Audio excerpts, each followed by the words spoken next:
What's up, YouTube? Vik-Werks checking in another video for the Mark IV R32. So today we're going to talk about the side skirt protectors SSP company that is in UK, and basically what they provide is a side skirt protection for your Mark IV, and I'll show you guys how this sits pretty much on one side, on the driver's side, as compared to what they had originally for DIY on one of the forums for modifying it on a Mark IV R32.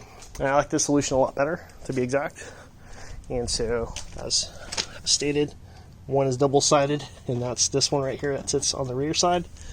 And as for the front side, it sits down here. I still gotta redo the hole for that one right there, and I'll get that set up so that way you don't have X amount of paint damage that was going on there. So that should eliminate all that chaos right there and then. So anyways, just want to check in with you guys. Let me know what you think. Subscribe. And, hit that like button when you get a chance. Alright guys, talk to you then.